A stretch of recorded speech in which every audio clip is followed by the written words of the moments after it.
السلام عليكم ورحمة الله وبركاته. الحمد لله وحده، الصلاة والسلام على من لا نبي بعده. فأعوذ بالله من الشيطان الرجيم. بسم الله الرحمن الرحيم. فإن خير الحديث كتاب الله، وخير الهدي هدي محمد صلى الله عليه وسلم، وشر الأمور محدثاتها، كل محدثات بدعة، وكل بدعة ضلالة، وكل ضلالة في النار. فأعوذ بالله من الشيطان الرجيم. بسم الله الرحمن الرحيم. আলহামদুলিল্লাহ, যাবতীয় প্রশংসা গুণগান সেই মহান আল্লাহ সুবহানাহু ওয়া তাআলার প্রতি, যে মহান রব্বুল আলামিন আসমান জমিন পৃথিবী সৃষ্টি করেছেন। এই পৃথিবীর জমিনে অসংখ্য নিয়ামত মাখলুকাত সৃষ্টি করেছেন। শ্রেষ্ঠ জীব, শ্রেষ্ঠ মাখলুকাত হিসেবে আল্লাহ সুবহানাহু ওয়া তাআলা মানব জাতি, ইনসান সৃষ্টি করে পাঠিয়েছেন এবং সব থেকে অধিক বেশি সম্মান দান করেছেন। আলহামদুলিল্লাহ, দরুদ ও সালাম বর্ষিত হোক প্রিয় নবী জনাবে মুহাম্মদুর রাসূলুল্লাহ সাল্লাল্লাহু আলাইহি ওয়াসাল্লামের প্রতি। আল্লাহুম্মা সাল্লি আলাইহি, আল্লাহুম্মা বারিক আলাইহি। সম্মানিত দিনী ভাই ও বোনেরা, আশা করছি আল্লাহ সুবহানাহু ওয়া তাআলার অশেষ রহমতে, দয়া মেহেরবানিতে আপনারা সকলে সুস্থ আছেন, ভালো আছেন। আলহামদুলিল্লাহ। আজ অতি গুরুত্বপূর্ণ একটি বিষয় আলোচনা করব, যেটা পূর্বেও করেছি। এটা আমাদের প্রত্যেকটা মুসলমানের জন্য খুবই জরুরি বিষয়, যেটা বোঝা, মেনে চলা, মেনে নেওয়াটা ঈমানের সাথে সম্পৃক্ত। আমরা আশা করি যে বিষয়টা আমরা জীবনে জানার চেষ্টা করব, বোঝার চেষ্টা করব, যে আমাদের আকীদা, বিশ্বাস, সহি আকীদা। সহি মানে আপনারা সকলেই জানেন, বোঝেন। সহি মানে বিশুদ্ধ। আমরা এই পৃথিবীর জীবনে আমরা সবকিছুই ভালো খুঁজি। বিশুদ্ধ পানি যেমন পান করি, বিশুদ্ধ পানি যেমন আমরা চাই, সকলকে যদি কোনো মানুষকে আপনি বলেন, ভাই পানিতে ময়লা আছে, পানিটা বিশুদ্ধ না, পানিটা গন্ধ, পানিতে সমস্যা আছে, পানিটা কেউ পান করবে না। ঠিক যেমন একই পানি ডাস্টবিনে থাকে, ড্রেনে থাকে, একই পানি কিন্তু ফিল্টারে থাকে। একটি পানি হচ্ছে নাপাক, একটি পানি হচ্ছে হালাল পানি। আল্লাহ তাআলা আমাদেরকে পৃথিবীর জমিনে হালাল বস্তু সেবন করার কথা বলেছেন, হালাল পথ, হালাল জীবন গড়ার নির্দেশ দিয়েছেন। এটা হচ্ছে আকীদা, বিশ্বাস, যেটা ইসলামে যে হাকিকত রয়েছে, যে নির্দেশনা রয়েছে, আল্লাহ তাআলা কোরআনুল কারিমে যেটা বলেছেন, আল্লাহ রাসূল সাল্লাল্লাহু আলাইহি ওয়াসাল্লাম যেটা বলেছেন, সেটা হচ্ছে বিশ্বাস। সেটাকে বিশ্বাস করা, মুখে অন্তরে বাস্তবায়ন করা হচ্ছে আকীদা, বিশ্বাস, সহি আকীদা। যেমন আমরা সহি হাদিস বলি, হাদিসের মাঝে যেমন সহি হাদিস আছে, জয়ীফ হাদিস আছে, যেটা দুর্বল হাদিস হিসেবে জানি, জাল হাদিস আছে, আবার সহির পরে হাসান হাদিস আছে, ইত্যাদি অনেক বেশ কিছু হাদিসের ধরন রয়েছে। তা আমরা দুনিয়াতে সব এটা সকলে জানি যে সহিটা সব থেকে দামি। আজ আমাদের এই সমাজে আমাদের অনেকেরই আকীদা সঠিক নয়, বিশুদ্ধ না। আমাদের আকীদার মাঝে ভেজাল রয়েছে, যার জন্য একজন মুসলমান ঈমান হারা হয়ে গিয়েছে। এক কথায় যে সে কাফেরও হয়ে যাচ্ছে।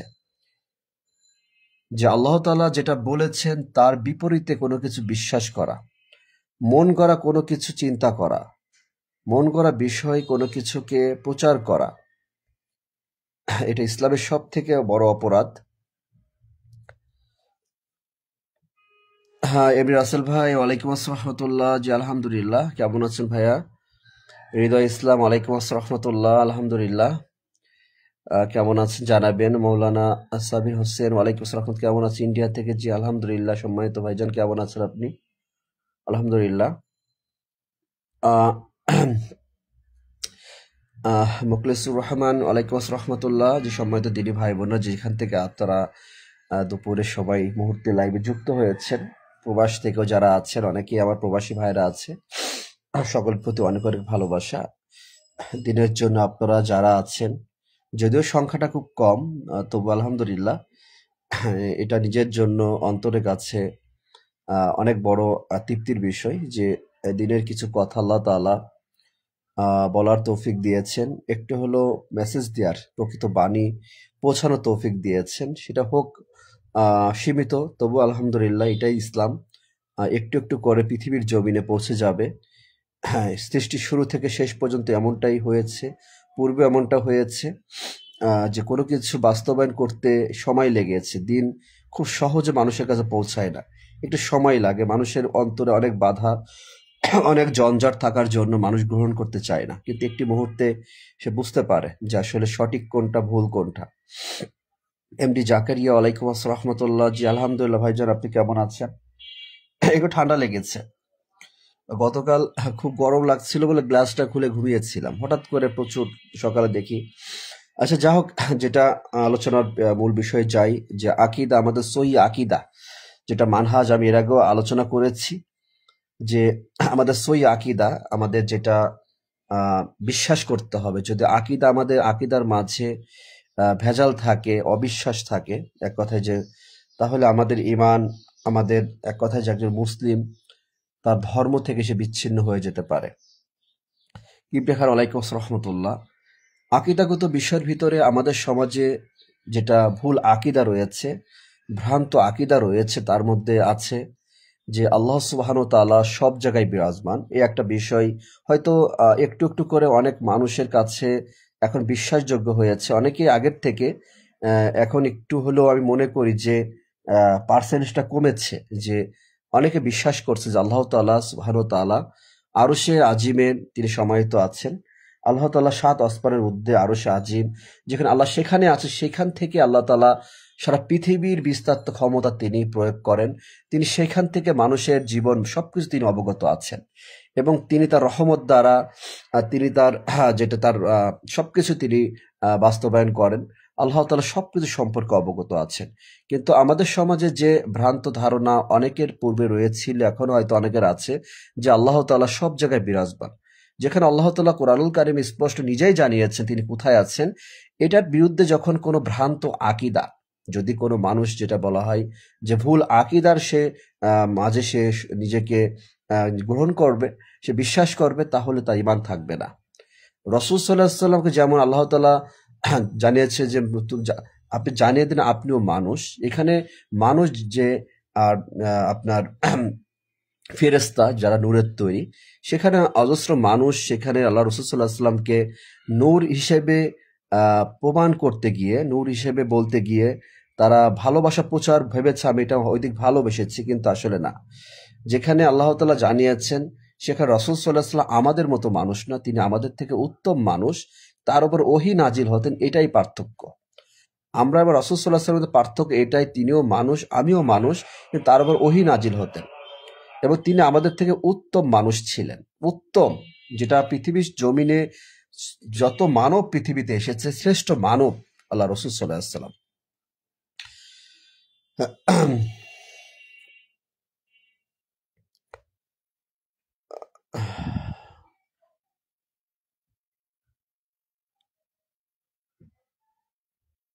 আরিফ হোসেন বন্ধু, ওয়ালাইকুম আসসালাম রহমতুল্লাহ। আলহামদুলিল্লাহ। আরিফ কেমন আছো বন্ধু? আলহামদুলিল্লাহ।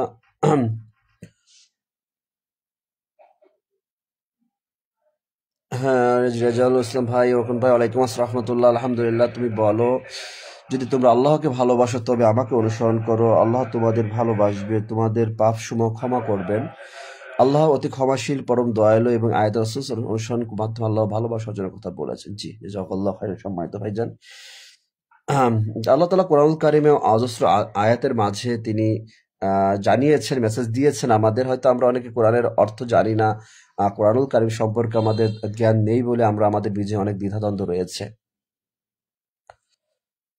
তো আমাদের সমাজে যে সমস্যাগুলো হয়, আমি তো ওয়ালাইকুম আসসালাম রহমতুল্লাহ। আসলে অনেক কমেন্ট আমি দেখতে পারি না। ফাহমিদা আফরিন, ওয়ালাইকুম আসসালাম রহমতুল্লাহ। জি আলহামদুলিল্লাহ। বোন কেমন আছে? এমডি সজীব হাওলাদার, ওয়ালাইকুম আসসালাম রহমতুল্লাহ। ভাই আলহামদুলিল্লাহ। তো আমাদের সমাজে এই ধরনের কিছু বিষয় আছে যারা আহ, বিগত দিন ধরে দেখেছি যে তারা হয়তো মনে করছে যে এটা সামান্য বিষয়। এটা সামান্য বিষয়। যারা মনে করছেন তাদেরকে বলবো আপনি ইসলামের ভিতর অনেক ভুলের ভিতর আছেন। আরে বন্ধু, তোমার লাইভ অনেক ভালো লাগে। আলহামদুলিল্লাহ, আল্লাহ তোমার জ্ঞান আরো বাড়িয়ে দিক বন্ধু। আলহামদুলিল্লাহ, তোমার সন্তানকে ইসলামের পথে দিয়েছো, এটা আমি ব্যক্তিগতভাবে খুব খুশি হয়েছি। আলহামদুলিল্লাহ। দোয়া করি যেন আল্লাহ তাআলা তাদেরকে প্রকৃত আলেম হওয়ার তৌফিক দান করেন। নিজেও চেষ্টা করবে আমল ইমান আমল সুন্নাহ আদর্শকে গ্রহণ করা। আর চেষ্টা করি ইনশাআল্লাহ দিনের সঠিক পথ যেটা দিন আমরা আহ, তার বাহিরে না যাই। চেষ্টা করব যেন সামাজিকতা বজায় রেখে মানুষের মাঝে থেকে যেন আমরা এই অনেক বাধা আসে, মানুষ এই পথে খুব কম থাকবে, তবু এই পথেই নাজাতের এটাই সঠিক পথ। আমরা যেন প্রকৃত দিনকে বুঝি। একজন আলেম সন্তান তার পিতা হলেও নিজেকে সেভাবে সাজাতে হবে, চেষ্টা করতে হবে যেন সঠিকভাবে চলতে পারি। আমি তোমার আপনার বাসা কোথায়? বাসা হচ্ছে বাগেরহাট জেলা, মোল্লারহাট থানা। আমি খুলনাতে আছি। খুলনাতে আচ্ছা।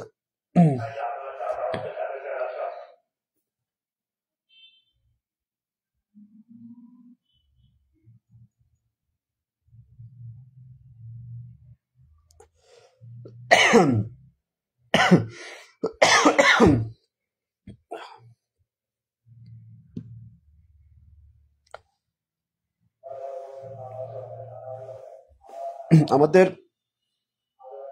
রাসূল সাল্লাল্লাহু আলাইহি ওয়াসাল্লাম, আল্লাহ তাআলা যেটা আমাদেরকে বলেছেন, আল্লাহ তাআলা আমাদেরকে যেটা বলেছেন সেটা আমাদেরকে বিশ্বাস করতে হবে। এই পৃথিবীর জমিনে কোনো মানুষের কথা যদি কোরআন হাদিসের বিপরীতে অবস্থান করে সেটা আমাদের জন্য গ্রহণযোগ্য না। মনে রাখবেন, আল্লাহ রাসূল সাল্লাল্লাহু আলাইহি ওয়াসাল্লাম আমাদের যেটা দিয়েছেন সেটাই গ্রহণযোগ্য। রাসূল সাল্লাল্লাহু আলাইহি ওয়াসাল্লাম যেটা দিয়েছেন সেটা আমাদের জন্য আদর্শ। তিনি যেটা বলেছেন সেটা আমাদের জন্য গ্রহণযোগ্য। তিনি যেটা নিষেধ করেছেন তিনি যেটা নিষেধ করেছেন সেটা মেনে চলা আমাদের জন্য আদর্শ। এটা আমাদের জন্য আহ, মনে রাখতে হবে। অনেকে আমরা এই জিনিসটাগুলো আবেগ দিয়ে চিন্তা করি, কারণ আমাদের মাঝে আবেগটা সব থেকে বেশি। যখন আপনি আবেগ সরাবেন তখন আপনি বুঝতে পারবেন যে আসলে আমি ভুল করেছি। যে দিন এমন একটা বিষয়, একটু বেশি কিছু মন করা, যদি মনে করেন যে মিষ্টি বেশি হয়েছে, মানে মিষ্টি ঠিক আছে চাতে, যদি অতিরিক্ত বেশি মিষ্টি দেন তাহলে সেটা ভালো লাগবে না। মিষ্টি ভালো কিন্তু অধিক মিষ্টি ভালো না। টক ভালো কিন্তু অধিক টক ভালো না। ঝাল ভালো কিন্তু অধিক ঝাল ভালো না। ঠিক দিন তেমন, দিনে আপনি কখনো অধিক বেশি কিছু করতে যাবেন না, সেটা ভালো হবে না। আজ আমাদের সমাজে আলহামদুলিল্লাহ সালাফি মানহাজ আকিদার সম্মানিত আলেমদের দিন প্রচারণার মাধ্যমে অজস্র মানুষ জানতে পেরেছে শিরিক বিদাত, মানহাজ আকিদা, বিশুদ্ধ আকিদা কি জিনিস। আমরা তো আসলে শুধুমাত্র একটু স্মরণ করিয়ে দেওয়ার জন্যই চেষ্টা করছি। আলোচনা আমাদের সম্মানিত আলেমরা এই বিষয়ে প্রতিনিয়ত করে থাকেন।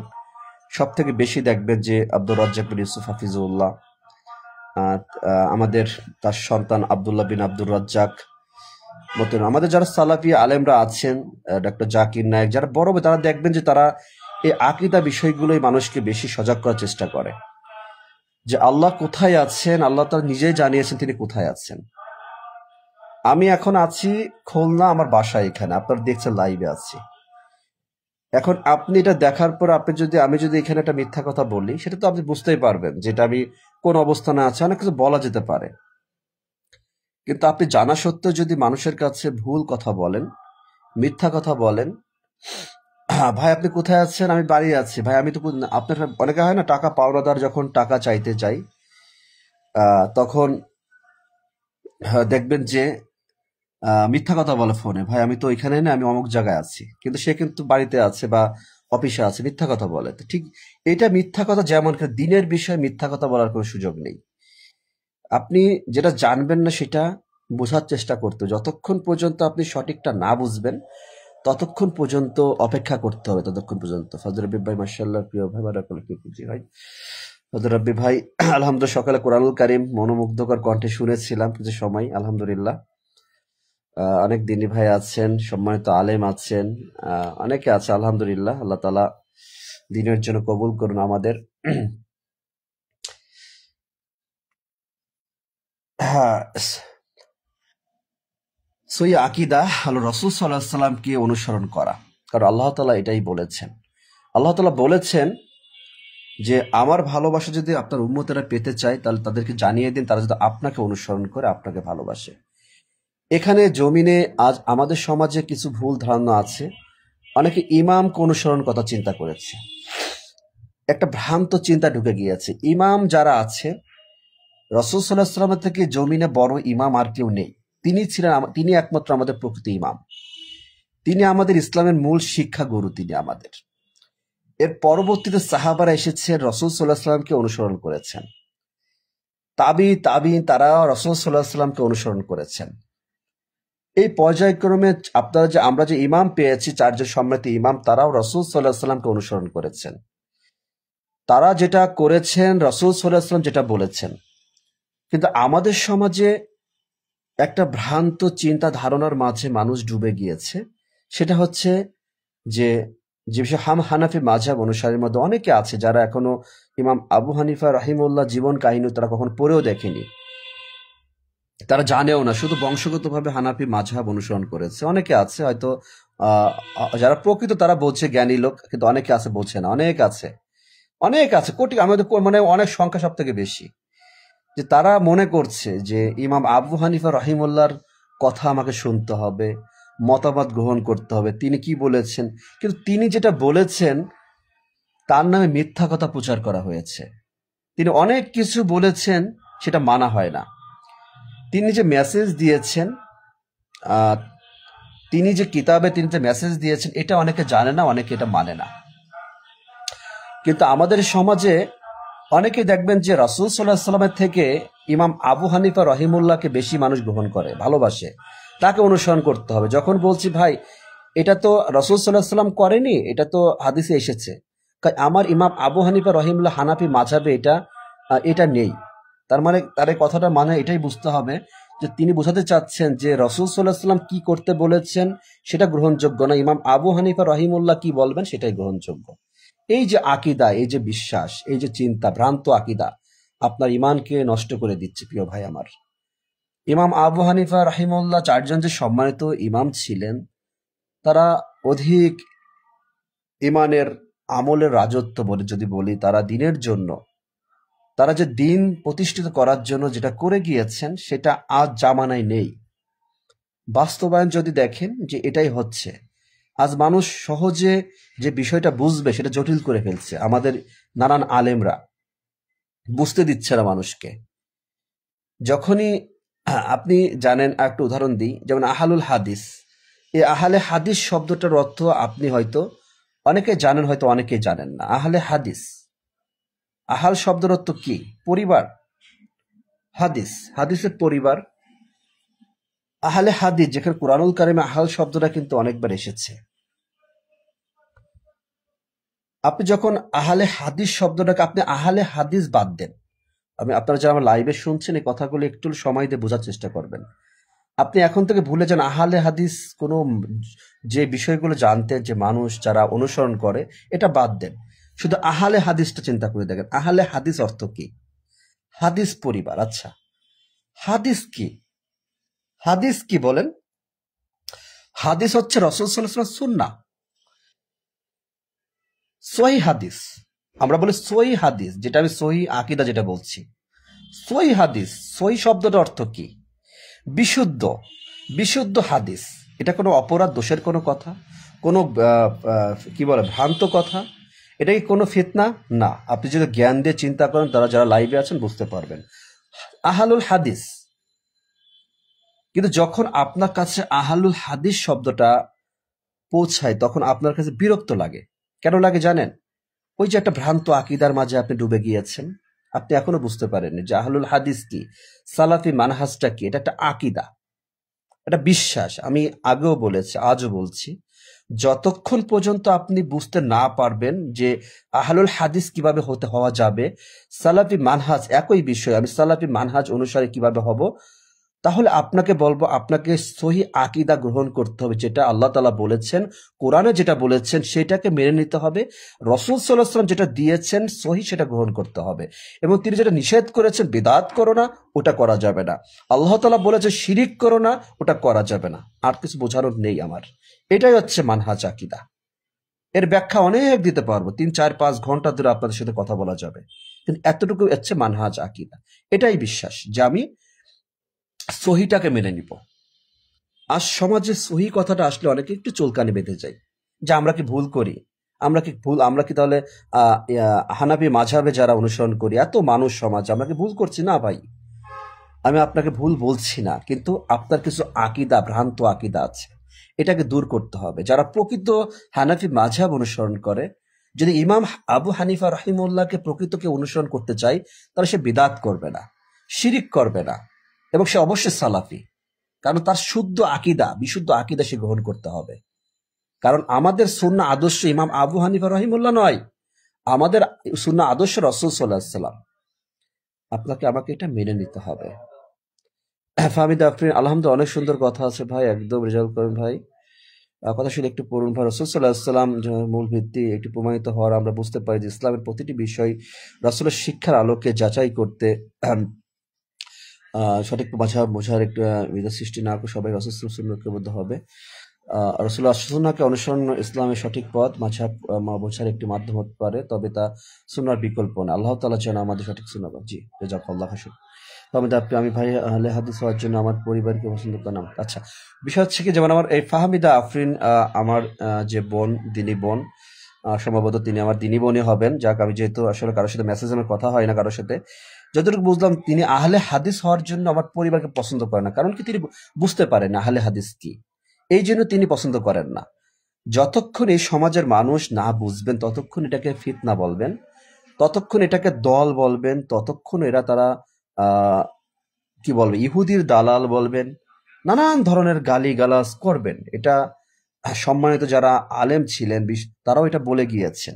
আমাদের ইতিহাস যদি পড়েন, তারাও কিন্তু এটা বলে গিয়েছেন।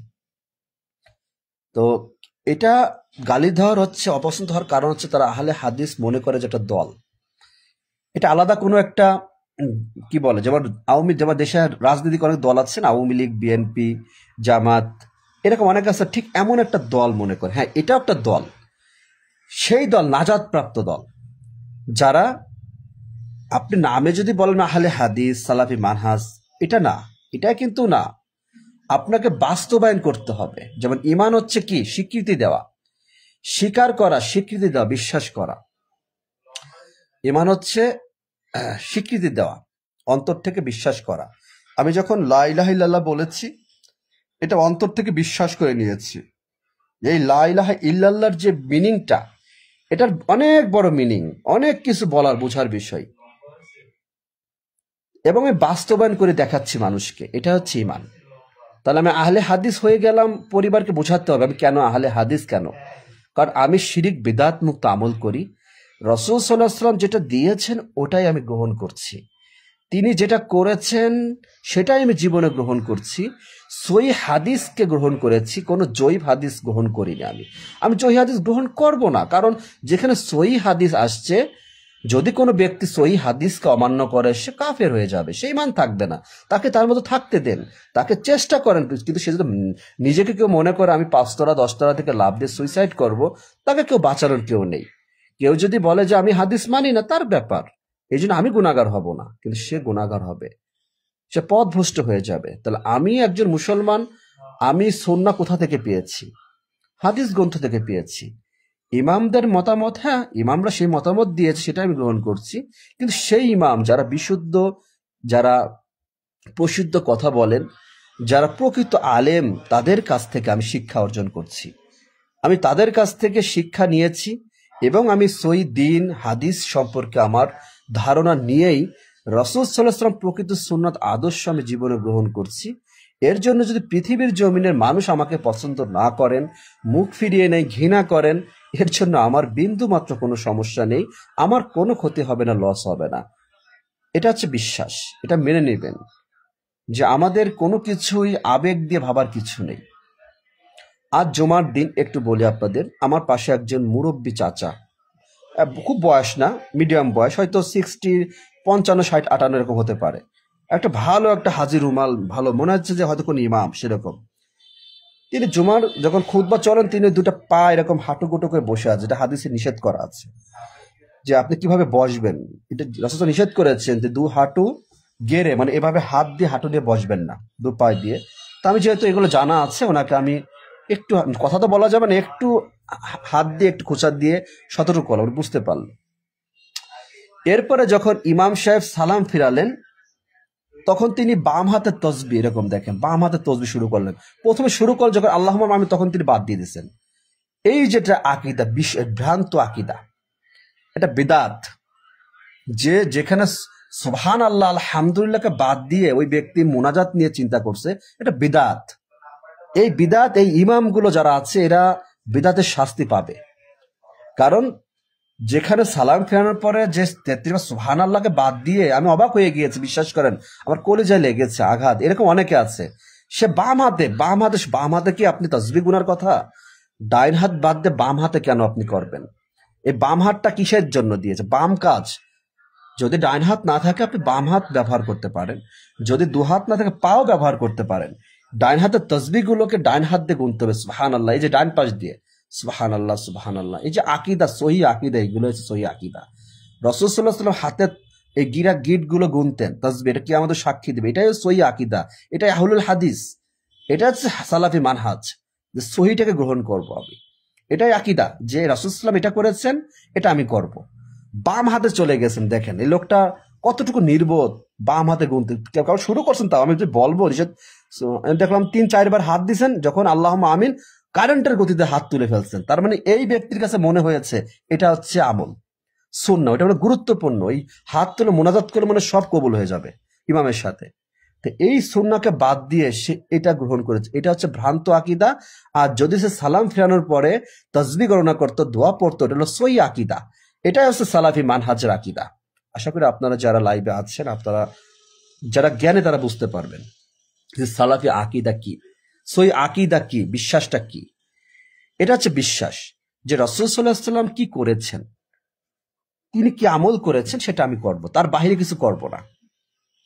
সাহাবারা কি করেছেন, সেটা আমি করব, তার বাইরে আমি কিছু করব না। কারণ রাসূল সাল্লাল্লাহু আলাইহি ওয়াসাল্লাম যেটা করেছেন, তিনি যেটা বলেছেন, সাহাবারা সেটা অনুসরণ করেছেন, তারা সেটাই করেছেন।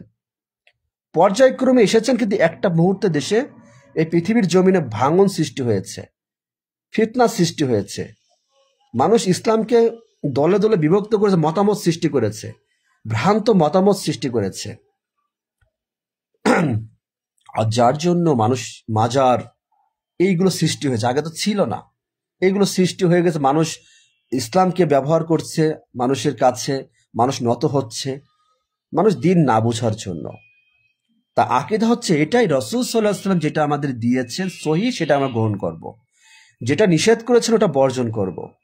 আল্লাহ তাআলা যেটা নির্দেশ করেছেন ওটা গ্রহণ করব, যেটা নিষেধ করেছেন সেটা বর্জন করব। এটা হচ্ছে মানহাজ আকীদা, বিশুদ্ধ আকীদা। আল্লাহ কোথায় আছেন? আল্লাহ আরশে আজিম সময়ত আল্লাহ আছেন, সেটাই মানবো। এর বাহিরে মৃত্যু হয়ে গেলে আমাকে বলার, এর জবান থেকে কোনোভাবে বলা যাবে না আল্লাহ সব জায়গায় আছে। তাহলে আল্লাহকে টয়লেটের ভিতর আছে, নাউজুবিল্লাহ মিন জালিক, হিন্দুদের ওই মূর্তির ভিতর আছে, নাউজুবিল্লাহ মিন জালিক, ওই ডাস্টবিনের ভিতর, কিভাবে আপনি বলেন? আপনার কি এতটুকু সাধারণ কমন সেন্স নাই? একটু নাই যে বলে ফেললেন দাঁতটা বের করে আল্লাহ সব জায়গায় আছে? আল্লাহ সব জায়গায় থাকে কিভাবে?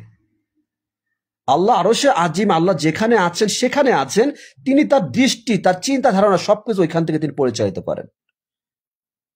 আয়াতুল কুরসির ভিতর আছেন আল্লাহ, কুরসি সারা পৃথিবীর জোরে বিস্তারিত, তার সিংহাসন সারা পৃথিবীতে বিছিয়ে আছেন, একটা সিংহাসন। এই পৃথিবী থেকে সূর্য অনেক বড়, তা পৃথিবী থেকে সূর্য আপনি কতটুকু দেখেন? ছোট দেখেন না? আর বোঝানোর কি আছে? পৃথিবী থেকে সূর্য, চন্দ্র, পৃথিবী থেকে চন্দ্র বড়, তো চন্দ্রকে কতটুকু দেখেন? তো এক সামান্য ছোট্ট একটা আলোক বিন্দু দেখা যাচ্ছে। তার মানে আপনি কি বুঝতেছেন? পৃথিবী থেকে চন্দ্র ছোট? তা আল্লাহর কুরসি, আল্লাহর যে সিংহাসন, এটা তো তাহলে তো কোথায়? পৃথিবী তো অনেক বড় না, সারা পৃথিবী জুড়ে তার বিস্তৃত আছেন। এটা আল্লাহ তাআলা কোরআনুল কারিমে বসুরা বাকারা 255 নম্বর আয়াতুল কুরসিতে পড়ে দেখবেন। এরপরে যদি আপনার আকীদা বিশ্বাস যদি এমন আসে যে আল্লাহ তাআলা তো, যেটা ফিরআউন চিন্তা করত, ফিরআউনের আকীদা ছিল হচ্ছে এটা যে আল্লাহ সব জায়গায় আছে, আল্লাহ উপরে আছে, ফিরআউন বিশ্বাস করত না। এই ভ্রান্ত আকীদা, অজস্র ভ্রান্ত আকীদার মাঝে হানাফি মাযহাবের অনেকে ডুবে আছে। তাদেরকে যারা প্রকৃত হানাফি যারা মনে করেন তাদেরকে বোঝানোর চেষ্টা করেন, কারণ তারা আপনাদের কথা শোনে, আমাদের কথা শুনতে চায় না, কারণ তারা আমাদের মানতে চায় না, ভালো পছন্দ করে। কারণ মাহফিলে যে বক্তা তাদেরকে বোঝানোর চেষ্টা করবেন, অনেকে এখন জানতেছে, তাকে বোঝানোর চেষ্টা করেন যে ভাই না, আল্লাহ আছে, আরশে আছে মুহূর্তে, তারা আল্লাহ সময় তো আছে সেখানে, আল্লাহ সব জায়গায় নেই। রাসূল সাল্লাল্লাহু আলাইহি ওয়াসাল্লাম নূরের তৈরি, এই নিয়ে আমাদের সমাজে ঠেলাঠেলি আছেই। কে বলেছে মাটির তৈরি? আপনি নূরের তৈরি বলে রাসূল সাল্লাল্লাহু আলাইহি ওয়াসাল্লাম সম্মান বৃদ্ধি করছেন মনে করছেন না, মাটিকে সম্মান দেওয়া হয়েছে অধিক বেশি। আপনাকে এটা বুঝতে হবে। আপনি জানেন কিন্তু বোঝেন না, আপনি শোনেন কিন্তু ধরে রাখতে পারেন না। আপনি জানেন আদম আলাইহিস সালামকে সিজদা দেওয়ার কথা বলেছিল যখন, তখন ফেরেশতারা সিজদা দেওয়ার পরও ইবলিস সিজদা দেয়নি। ইবলিস কেন দেয়নি? তার ব্যাখ্যা ছিল এটাই যে আদম তো মাটির তৈরি আর আমি আগুনের তৈরি। এমনকি ইবলিস ফেরেশতাদের কাতারে থাকতো, এত ইবাদত, এত এমন কোনো জায়গায় নেই সে সিজদা না দেয়নি, এত ইবাদত, এত কিন্তু তারপরে সে পথভ্রষ্ট হয়েছিল, অভিশপ্ত হয়েছিল। কেন? আল্লাহর আদেশকে না মানার কারণে। তাহলে আজ পৃথিবীর জমিনে যদি আপনি আমি আল্লাহ তাআলার আদেশ না মানি, তাহলে আজ আমাদের অবস্থা কি ইবলিসের মতো হচ্ছে না? হয়তো আমরা সেই পরিণামটা ভোগ করছি না, কিন্তু কিয়ামতের মাঠে ভোগ করতে হবে। তো সেখানে ফেরেশতারা মাটির কাছে সিজদা নত হলো। তাহলে বুঝে দেখেন মাটির মূল্য কতটা বেশি। আল্লাহ রাসূল সাল্লাল্লাহু আলাইহি ওয়াসাল্লামের মানুষ ছিলেন, যার স্ত্রী সন্তান ছিল, তিনি, তার কি টয়লেট হতো? মানে ওয়াশরুম পায়খানা করার জন্য যেতেন না? যেতেন। আচ্ছা, তিনি কোন জিনিসটা তার মানুষের থেকে বাহিরে ছিল বলেন? আপনাকে এটা বুঝতে হবে। তার কাছে ওহী নাজিল হয়েছেন, ওহী নাজিল হতো, এটাই তো বিষয়। তিনি আমাদের মতো মানুষ ছিলেন না, তিনি আমাদের থেকে অধিক অধিক অধিক অধিক উত্তম মানুষ ছিলেন। মানব জাতি পৃথিবীর ইতিহাসে মানব, শ্রেষ্ঠ মানব, গুগলে সার্চ দিয়ে লেখেন শ্রেষ্ঠ মানব কে, নাম লেখেন মুহাম্মদ সাল্লাল্লাহু আলাইহি ওয়াসাল্লামের নাম চলে আসবে। যেখানে আল্লাহ তাআলা সূরা কাহাফের শেষে আল্লাহ শেষ আয় উল্লেখ করেছেন, হে নবী বলুন আমিও আপনাদের মতো মানুষ। এখন এই কথাটা বিস্তৃত করে আপনি ভিতর থেকে নূর নিয়ে আসেন। আরে নূর তো একটা অলৌকিক একটা বিষয়। নূর, যে ভাই আপনার চেহারা তো নূরের মতো, আমরা বলি না অনেকে, আপনার ইবাদত করেন, দেখছেন লোকটার চেহারা, নামাজ পড়ে, বলি নূরের মতো। এটার মানুষ এটা বোঝায় যে তার ইমানের সংস্পর্শে নূরের মতো হয়ে গিয়েছে। নূরটা আলো, নূর হচ্ছে কি? আলো। বুঝতে হবে নূর আলো। রাসূল সাল্লাল্লাহু আলাইহি ওয়াসাল্লাম কি আলো? আপনি কি বোঝাচ্ছেন, কি বোঝেন? নূররা কি বিয়ে করে? নূররা কি সংসার বিস্তার করে? ফেরেশতাদের কাজ কি বলেন? ফেরেশতারা কি একমাত্র আল্লাহ মানুষ এবং জিন সৃষ্টি করেছেন তার ইবাদত করার জন্য। ওমা খালাকতুল জিন্না ওয়াল ইনসা ইল্লা লিয়াবুদুন। জিন এবং মানুষ সৃষ্টির ইবাদত করার জন্য। জিনেরও বংশ বিস্তার আছে, জিনেরও সন্তান স্ত্রী সবই আছে। যারা জিন জাতি তারাও, তাদের ভিতরে ভালো মন্দ, মানুষের মতো যেমন ভালো মন্দ আছে, কুফরি আকীদার আছে, জিনের ভিতরে আছে। তারাও এরকম আকীদা সঠিক নেই অনেকের। এরাও আল্লাহ তাআলার, যেমন আমরা অনেকে ইবাদত অনেকে করে, ভালো জিনদের ভিতরে অনেকে ইমানদার আছে, ভালো মন্দ খারাপ খন্না অনেকে আছে। ভালো জিনগুলো যারা খারাপ, তার টয়লেট বাথরুমে তো থাকে, নাপাক জায়গায় থাকে, খারাপ জিনরা ক্ষতি করে মানুষের।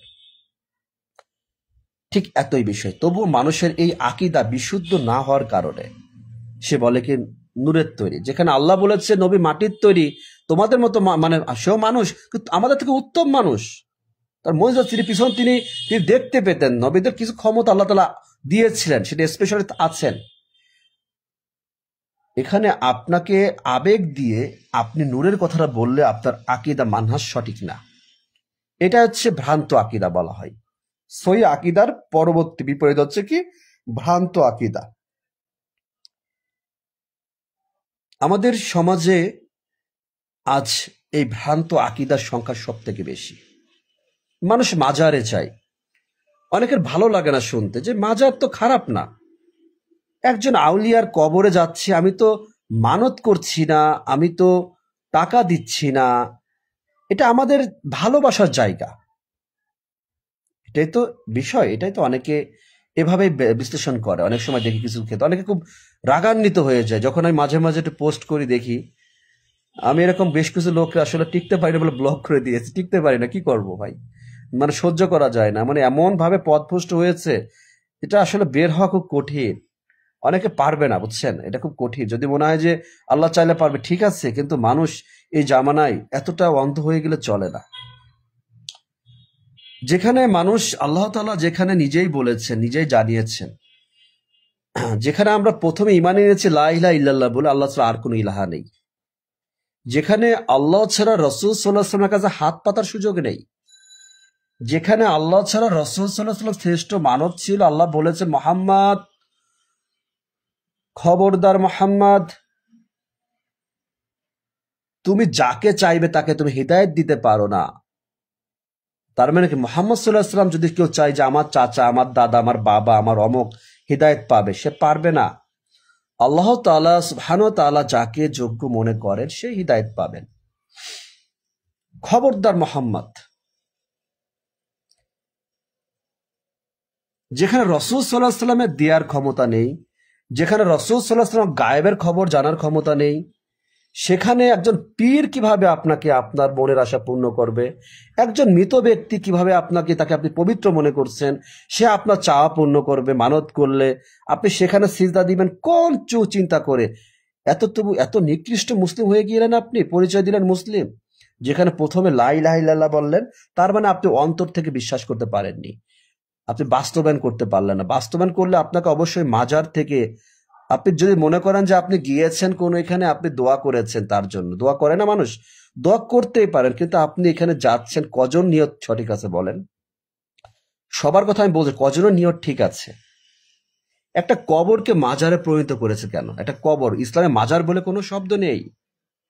মাজার কি? সব কবর। যেখানে উঁচু কবরগুলোকে ভেঙে গুড়িয়ে দেওয়ার কথা বলেছে, কবরের ভিতরে মানুষ থাকে না, তার রুহটা থাকবে, দেহটা থাকবে না। সেখানে একটার পর আরো 3, 4, 5, 10, 20টা কবরও হয়ে যায়। বড় বড় এই যে গোরস্থানগুলো যায় দেখেন, সেখানে কার কবর কত আগে ছিল কোনো খোঁজ খবর নেই। তো সেই জায়গাটা একটা ব্যক্তির কি দোষ? তিনি আছেন, ছিলেন, আর একজন নতুন করে সেখানে থাকতে পারেন, কিন্তু সেই জায়গাটা পাকা করে উঁচু করার নির্দেশ দিয়েছেন কে? এটা মানুষের ভ্রান্ত, মতলব খারাপ, এই চিন্তা করে এই কাজ করেছিলেন। একটা সময় যদি ভালো থাকতো, পরবর্তীতে এটাকে একটা কিছু ব্যক্তি অসৎ উদ্দেশ্যে ব্যবহার করেছে, মানুষকে আবেগ নিয়ে ইমোশনাল সিনেমিনি করেছে, খেলেছেন, তাকে বুঝিয়েছেন যে আউলিয়ার কাছে একজন বড় একজন, তিনি ইসলামিক, তিনি একজন বুজুর্গ ছিলেন, তিনি অনেক ইমান আমল তার ছিল, অনেক পবিত্র মানুষ ছিলেন। কি চিন্তা, তার কাছে চান, তার কাছে চাইলে তার ওসিলায় আপনার চা পূর্ণ হবে। ওসিলা বলে কোনো শব্দ এই ধরনের মানুষকে দেওয়া যাবে না। অনুপ্রেরণায়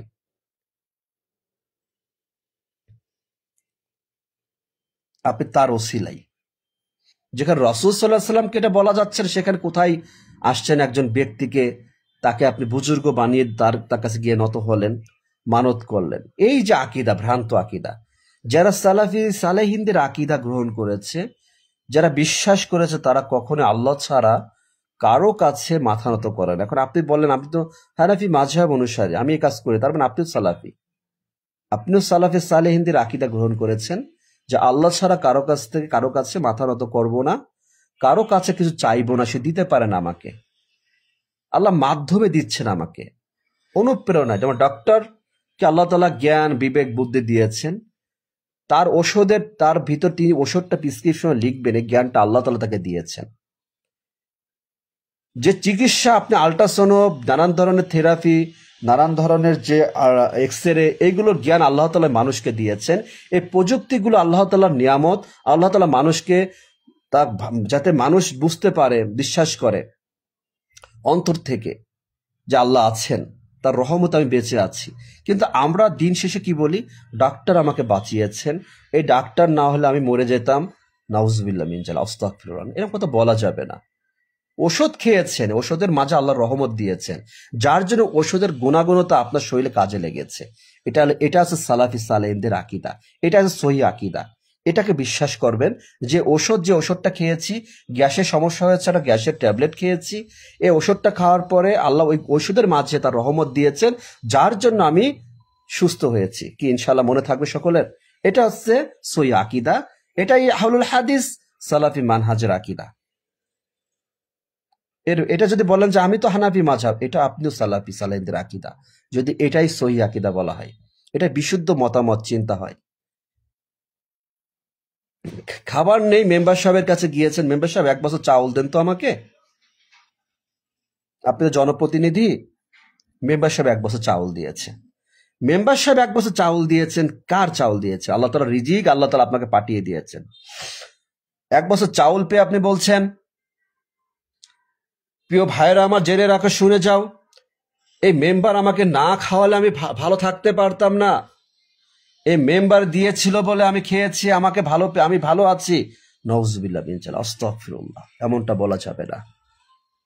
কারণ রিজিকের মালিক একমাত্র আল্লাহ তাআলা। এটা হচ্ছে সহি আকীদা, এটাই সালাফি সালেহিনদের আকীদা, এটাই সহি মানহাজ আকীদা বলা হয়। অনেকে বোঝে না বলে আজ সমাজে আজ এত দ্বিধাদ্বন্দ্ব, এত গালিগালাজ, এই ফিতনা ওই ফিতনা, এই ইহুদির দালাল, এটা ওই নেই, শুধু মানুষ না বোঝার জন্য, মানুষকে বোঝানোর জন্য মানুষের অভাব। যারা বোঝাবে সেখান থেকে মানুষ দূরে সরে গিয়েছে। ওখানে সালাফি আহলুল হাদিসদের মাহফিল হচ্ছে, ওখানে যাবো না, শয়তান বলে যেও না।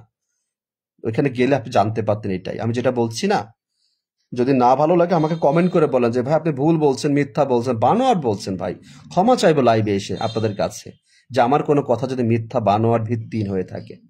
অনেকদিন ধরে বলি, আপনারা, আমি বলেছি, যাই বলেন মনে ভাবেন, কিন্তু আমি আপনাদের চ্যালেঞ্জ করলাম যে আমার এই কথাগুলো যদি কোনো মিথ্যা হয়ে থাকে, পৃথিবীর জমিনের বুকে যত বড় আলেম থাকুক না কোনো, যাকে বলে যত বড় পীর বুজুর্গ, তাকে দেখাবেন, শোনাবেন, সে প্রমাণ করুক যে আমার এই কথা মিথ্যা, সরিষা দানা পরিমাণ। যদি মিথ্যা প্রমাণ করতে পারে, আমি আর কথা বলবো না লাইভে, ওই দিনই শেষ, বিদায় নিব, যে আর কোনোদিনও দিনের কথা আমি আর লাইভে প্রচার করব না। এটা হচ্ছে আকীদা, বিশ্বাস, শিরিক, বিদাত মুক্ত, বিদাত। রাসূল সাল্লাল্লাহু আলাইহি ওয়াসাল্লাম আমাদেরকে যেটা দিয়েছেন, বিশুদ্ধ যেটা আমরা পেয়েছি, কুরআনুল কারীমের পরে বিশুদ্ধ গ্রন্থ সহিহ বুখারী, সহিহ মুসলিম, তিরমিজি, আবু দাউদ, ইবনে মাজাহ, নাসাই শরীফ ইত্যাদি হাদিস গ্রন্থগুলো, এই 6টি সিয়াসত্তার যে হাদিস গ্রন্থ রয়েছে 6টি, এরপরে অনেক হাদিস রয়েছে, অনেক রয়েছে। কিন্তু আমাদের সমাজে মানুষের মাঝে একটা ধারণা আসে যে এই হাদিস তো অনেক সহিহ হাদিস আছে, অনেক হাদিস সহিহ হাদিস আসছে।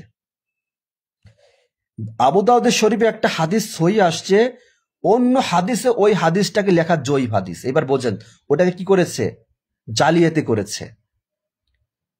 একই সাহাবা থেকে, রাবি থেকে বর্ণনা, ওই হাদিসকে অন্য একটা হাদিসের ভিতরে ওটাকে জয়ীফ বানিয়েছে, সহিটাকে। এমন হাদিস অনেক আছে, আপনারা যাচাই করে দেখবেন। যেখানে সহিহ বুখারীর একটি হাদিস যখন আপনাকে বলা হয়, তখন ওই হাদিসটাকে আপনি গ্রহণ না করে আপনি ওই যে সেই আপনাকে কিছু মাযহাবের কিছু দলিল, কিছু দল মনে করতেছেন যে না, এটা আমাদের ভিতরে নাই, এটা আমাদের ইমাম আবু হানিফা রহিমাহুল্লাহ, এটা মিথ্যা বলেছে, আপনাকে ধোঁকা দিয়েছে। এই ধোঁকা যদি বুঝতেন, তাহলে আমি আজ প্রকৃত দিনের পথে চলতে পারতাম।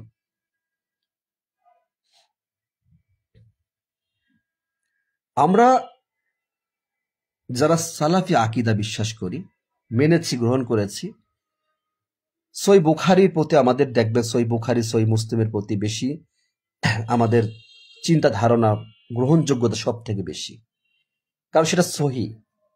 এই নিয়ে কিন্তু অনেকে সমাজে কথা বলে, তারা শুধু সহিহ বুখারী খোঁজে, সহিহ তা খুঁজবো না কেন?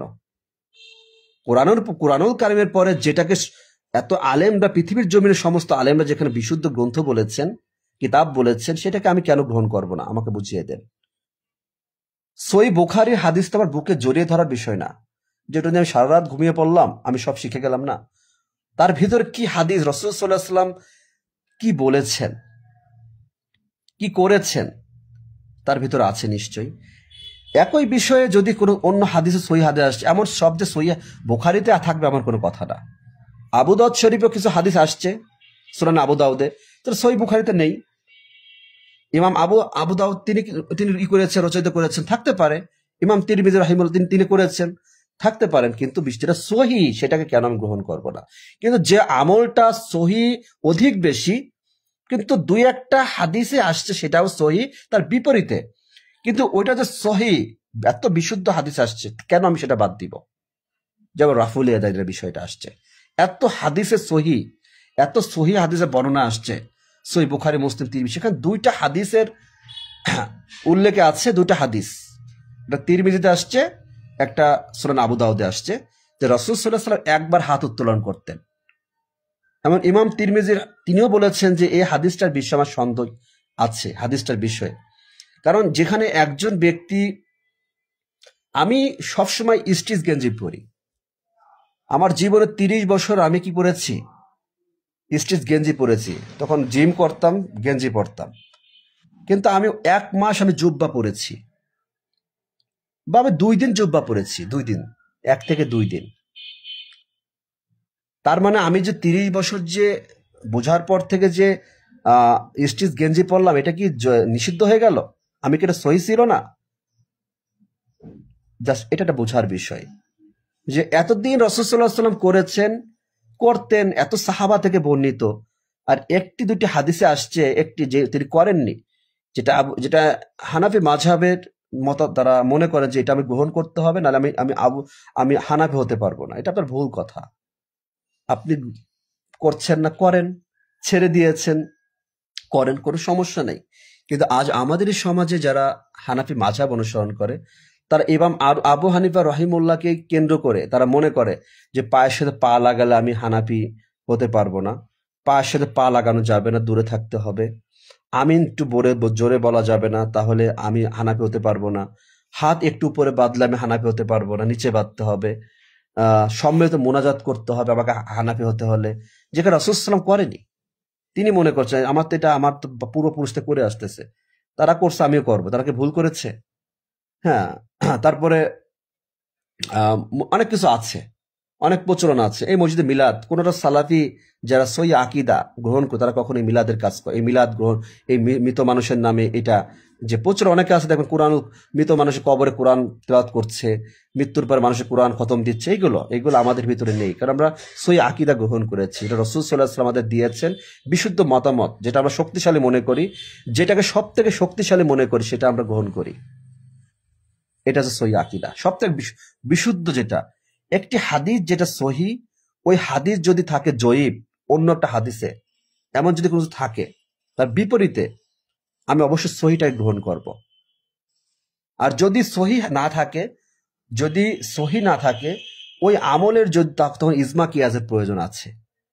আলেম সমাজ থেকে কি মতামত দিয়েছেন ওটা গ্রহণ করবেন। কিন্তু যেখানে সহি হাদিস আসছে, সেখানে পৃথিবীর জমিনে ইজমা কিয়াস করে সহিটাকে জাল বানানোর কোনো সুযোগ নেই, ওটাকে জয়ীব বানানোর কোনো সুযোগ নেই। তা আকীদা এমন একটা বিষয় যে আপনাকে সহিটাকে জীবনে গ্রহণ করতে হবে। অনেকে আছে সহি আমল করে না, সহি হাদিসগুলো গ্রহণ না করে জয়ীব হাদিসের আমল করে, এখানে অনেক আছে। সহি হাদিস যেটা, তার যখনই বলা হয় তখন বলে আপনি তো আহলে হাদিস। তারা সে নিজেই প্রমাণ করছে যে আহলে হাদিসের লোক যারা হাদিস, তারা সহি হাদিস গ্রহণ করে। এই যে ভ্রান্ত তার চিন্তা ধারণা তার মাথায় আসেনি এখনো, যে সহিটা তো ভালো জিনিস। আপনাকে যখন আমি বলবো সহি গ্রহণ করে, সহি যদি না থাকতো আমি আপনাকে বলতাম না, আপনি তখন আমাকে কি করে ওভারটেক করে চলে গেলে, আপনাকে মুখটা ঘুরিয়ে আপনি একটা কি বললেন, আপনি অসন্তুষ্ট হয়ে গেলেন। আপনি কেন জয়ীব হাদিস গ্রহণ করেন? জয়ীব বলতে আপনি কি বোঝেন? দুর্বল। হাদিসের যে বর্ণনাকারী তিনি ছিলেন দুর্বল, সন্দেহ ছিল তার প্রতি, তিনি যে আসলে সঠিক বলছেন কিনা সেখানে বিভিন্ন বিশ্লেষণ করে দেখেছেন তিনি আসলে রাসূল সাল্লাল্লাহু আলাইহি ওয়াসাল্লামকে খুব ভালোভাবে চিনতেন না, বা দূরে ছিলেন, খুব কাছে তিনি ছিলেন না, তিনি ধারণা করেছেন এটা। এভাবে হাদিস জয়ীব। আর যেটা একদম বিপরীত কোনো ব্যক্তির দ্বারা, যেটা কোনো সম্পর্ক নয়, এই ব্যক্তির মতামত, যেটা জাল হাদিস হিসেবে পরিচিত। অনেক জাল হাদিস আমিও তৈরি করতে পারি, একটা জাল হাদিস করা যাবে, আপনিও করতে পারেন একটা জাল হাদিস। এটা জাল, মিথ্যা যেটা বলা হয়, বানোয়াট, এটাকে বলে জাল হাদিস। তা আপনাকে সহি, জয়ীব, জাল, এই তিনটা হাদিস যদি এক জায়গায় করা হয়, আপনি কোনটা গ্রহণ করবেন? সহি। এই সহিটাকে গ্রহণ করা হচ্ছে সালাফি আকীদা। আশা করি বুঝতে পেরেছেন। এই সহিটা গ্রহণ করে জীবনে আঁকড়ে ধরা, রসুল প্রকৃত সুন্নাকে আঁকড়ে ধরা। আপনি বলবেন না যে আমি সুন্নাকে আঁকড়ে ধরতে চাই, তাহলে সহিটাকে আঁকড়ে ধরতে হবে। তাহলে বিদাত থেকে আপনি কি সন্দেহ থাকবেন যে আমি বিদাত গ্রহণ করব না, কারণ আমার মৃত্যুর পরে প্রিয় ভাই আমি কবরে যাব। আজ দুনিয়ার মানুষের কথা শুনে, বাপ দাদার কথা শুনে, পূর্বপুরুষের কথা শুনে অবশ্যই তাদের কাছ থেকে অবশ্যই আমরা দিন নিব, পরামর্শ নিব, কিন্তু ভুল কিছু গ্রহণ করব না। আমার পিতা যদি আমাকে বলে বাবা এই বিষের বোতলটা খাও, বিষ খেলে মারা যাব, পিতা দিয়েছে বলে কি বিষ খাবেন? না। পিতা তো অনেক আপন হতে পারে না, অনেক আপন না পিতা মাতা। ঠিক জাস্ট বোঝানোর জন্য বলছি, পৃথিবীর জমিনে যত প্রিয় মানুষ হোক না কেন, আপনাকে যদি সেই জিনিসটা দেয়, জিনিসটা আপনার ক্ষতি হবে, সেই জিনিসটা আপনি গ্রহণ করবেন? কখনো করবেন না। তাহলে কেন ভুল বিদাত গ্রহণ করছেন? যেখানে বিষ দিলে আপনি খেতে চাচ্ছেন না, মারা যাবেন, তাহলে আপনি কেন বিদাত গ্রহণ করবেন? এটাই আমরা বুঝতে পারছি না। বিদাত দিলে হাসি মুখে গ্রহণ করি, কিন্তু বিষ দিলে গ্রহণ করতে চাই না, তাই তো? আপনি কি জানেন এই বিষের থেকে বিদাত অধিক বেশি ভয়াবহ? কিন্তু আজ আমাদের সমাজে বিদাত শুনলে তার ভালো লাগে না, খালি বিদাত বিদাত করেন, খালি বিদাত বিদাত করেন, আহলুল হাদিসে সালাফির খালি বিদাত বিদাত করেন। ভাই, বিদাত এতটা নিকৃষ্ট গুনাহের কাজ, আল্লাহ রাসূল সাল্লাল্লাহু আলাইহি ওয়াসাল্লাম যেখানে স্পষ্ট জানিয়ে দিয়েছেন যে আমার নামে মিথ্যা কথা বলবে তার অবস্থা হবে জাহান্নামে, যেটা বিদাতের সাথে সম্পৃক্ত। যে আমলটা করে রাসূল সাল্লাল্লাহু আলাইহি ওয়াসাল্লাম করেছেন, তিনি করেননি, এটা মিথ্যা কথা বললো, তার অবস্থা জাহান্নামে, এবং সে হাউজে কাউসার কিয়ামতের মাঠে এই হাউজে কাউসারের পানি থেকে বিতাড়িত হবে। রাসূল সাল্লাল্লাহু আলাইহি ওয়াসাল্লামের শাফায়াত পাবে না, সে সুপারিশ তার জন্য করবে না। এবার বুঝে দেখেন কতটা ভয়াবহ। এত নামাজ কালাম পড়ে যদি বিদাত গ্রহণ করি, মিষ্টি খুবই বিদাত, কিন্তু তাহলে আমার কি হবে, পরিণাম কি হবে? তখন কেউ আমাকে বাঁচাবে না, প্রিয় ভাই আমার, কেউ বাঁচাবে না।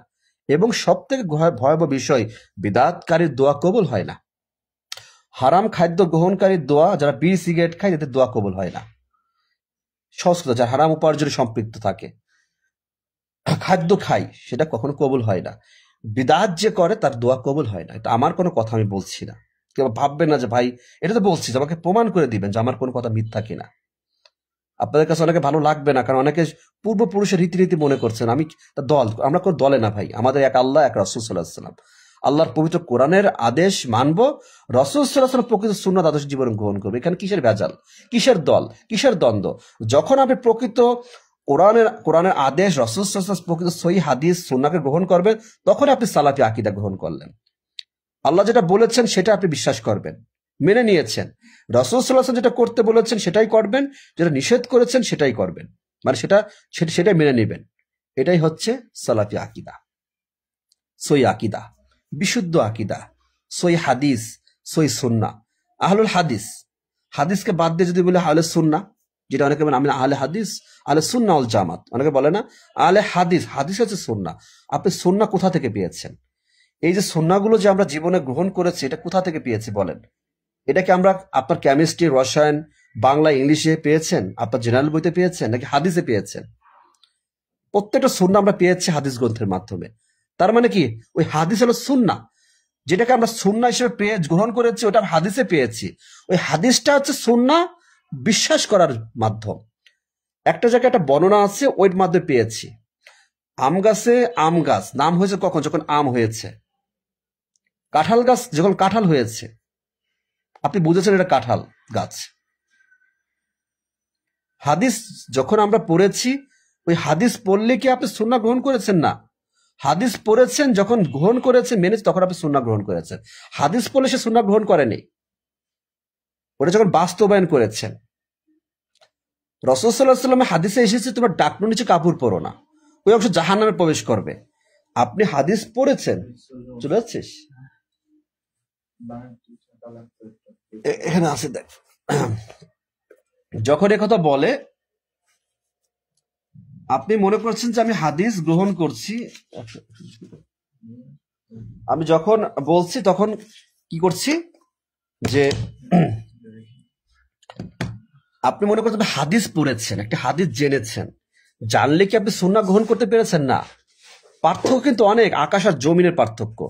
যদি আমি সারা জীবন রাসূল সাল্লাল্লাহু আলাইহি ওয়াসাল্লামের সুন্নাহ আদর্শগুলো সব জেনে অন্তরে রেখে দিই, সব মুখস্থ আমি জানি, কিন্তু আমি আমল করি না, তাহলে কি আমি সুন্নাহ গ্রহণ করলাম? না, করিনি। আমি তার কি করলাম? অস্বীকার করেছে, তাই বুঝ, এটা বাস্তবায়ন যে আমি মূল্যায়ন করিনি। যখন আপনি একটি হাদিস, সহি হাদিস জেনে ওটাকে গ্রহণ করবেন, বিশ্বাস করবেন, মেনে নিবেন, তখন আপনি সুন্নাহ গ্রহণ করবেন।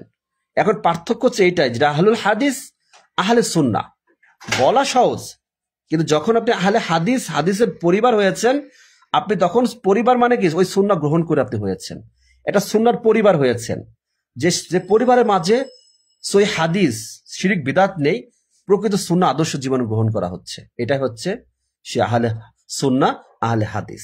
একই জিনিস, একই জিনিস। কিন্তু আমরা আজ সমাজে অনেকে এই বিষয়গুলো বোঝাতে চাচ্ছে না, কেউ বোঝাচ্ছে না। অনেক মাহফিল হয় কিন্তু কেউ বোঝাচ্ছে না এই গুরুত্বপূর্ণ বিষয়গুলো। আমার কথাগুলো আপনারা এক কথা চিনে জানেন, আপনারা তো অনেক জীবনে শোনেন, শুনছেন, কিন্তু এই বিষয়গুলো নিয়ে আলোচনা হয়, এটা কিন্তু আমাদের জানতে হবে, নাহলে আমাদের ইমান মজবুত হবে না। নাহলে একটা ভ্রান্ত, এক ভাইয়ের প্রতি এক ভাইয়ের আমাদের একটা কি হবে, একটা ঘৃণা চলে আসে। আজ না বোঝার জন্য আপনি কখনো আহলুল হাদিস যে মসজিদগুলো আছে আপনি যান না কখনো, যে এখানে যাব না। তার নামাজ আর আপনার নামাজের মধ্যে পার্থক্য কি? তারা কার জন্য ইবাদত করে বলেন? যারা সালাফি মানহাজ আল্লাহর ইবাদত করে, তারা বিশুদ্ধ সুন্নাহ আদর্শ মেনে আমল করে। আপনি একদিন মসজিদে যারা আছেন, হানাফি মাযহাবে যারা অনেকে অনুসরণ করেন, আপনি একদিন মসজিদে যাবেন, একদিন যাওয়ার পরে এক ওয়াক্ত নামাজ পড়বেন, মানে যে আপনি তারপর আমার কথাটা মনে রাখবেন, আমাকে এসএমএস করে, ভাই আসলে তো সত্যি কথা, যে আমরা যে নামাজ পড়ি, একই নামাজ আমরা পড়ছি মসজিদে, কিন্তু সেই নামাজ অনেক ধীরে ধীরে, সেই নামাজের মাঝে সৌন্দর্যতা আছে, সে নামাজের ভিতরে রাসূল সাল্লাল্লাহু আলাইহি ওয়াসাল্লামের যে সুন্নাহ আদর্শ মেনে, মানে যার ছিল, তারা সেটাই গ্রহণ করে, তারা নামাজে কাতার ফাঁকা করে না। হানাফি মসজিদগুলো দেখেন অধিকাংশ ফাঁকা ফাঁকা দাঁড়ায়, এমন কোনো কোথাও নেই যাতে ফাঁকা ফাঁকা দাঁড়াবেন, কিন্তু এটাকে মানলো। কিভাবে আপনি সহি আকীদা গ্রহণ করলেন? আপনি তো আকীদা সঠিক নেই, এই জন্য আপনি এটা গ্রহণ করতে পারেননি। তাহলে আপনাকে অবশ্যই